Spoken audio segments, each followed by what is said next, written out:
viens d'avoir 24 ans, je suis pigiste à Rock et Folk. Je dis, on va tenter une interview de Brel, Brassens et Ferré. Ben, si tu y arrives, t'as la couverture. Oh, bah alors, je dis ça vaut le coup. Alors donc, bah évidemment, je fonce. Il leur faut 6 mois pour fixer une date. Ce sera le 6 janvier 1969. Mais jusqu'à la dernière minute, ils savent que tout peut capoter. Il y a le sentiment général, c'est l'anxiété, parce qu'on ne sait pas s'ils vont venir. Faut vous dire que c'est improbable, parce que c'était pas du tout joué que ça fonctionne. Il est 16h28, je vois arriver la déesse, je la connaissais, c'était la déesse du chauffeur de Brassens. 2 secondes après, le coup de sonnette, tac, et Brassens arrive. Bonjour, et en voilà déjà un. 16h30, deuxième coup de sonnette. Jacques Brel. «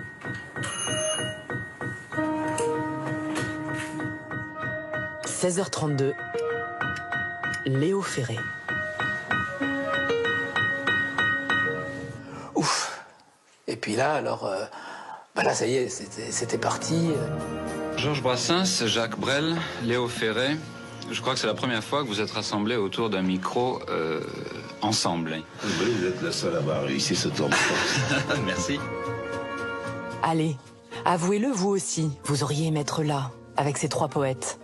Mais alors attention, ne les appelez surtout pas comme ça. Moi, je fais des chansons. Je ne sais pas si je suis poète, il est possible que je le sois un petit peu, mais enfin, je mélange des paroles et de la musique et puis je les chante. C'est pas tout à fait pareil, quand même. L'artiste c'est un brave homme qui est totalement inadapté et qui n'arrive qu'à dire publiquement ce qu'un type normal dit à sa bobonne le soir. Voilà. Léo Ferré, lui, va plus loin.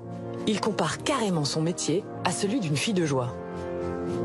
Chaque fois que je rencontre dans la rue une putain, hein, et si elle me reconnaît, elle me fait jamais l'article, parce que je fais le même métier qu'elle.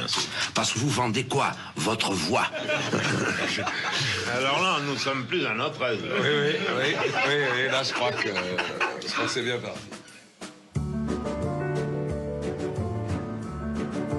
En fait, on dirait un verre entre copains. Et cette ambiance va même donner des idées à Léo Ferré. Moi j'ai une idée, oui. Laquelle?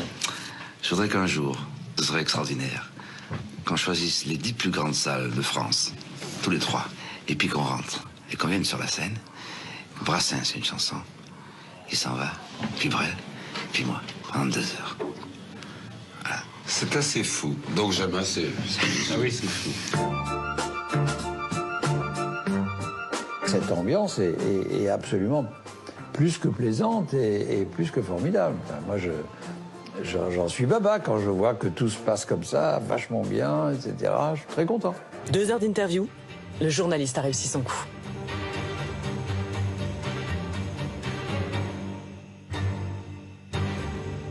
Ça a quand même eu un impact énorme à l'époque. Quand on a vu ça dans les kiosques, réunion de ces 3 qui étaient complètement improbables pour le public.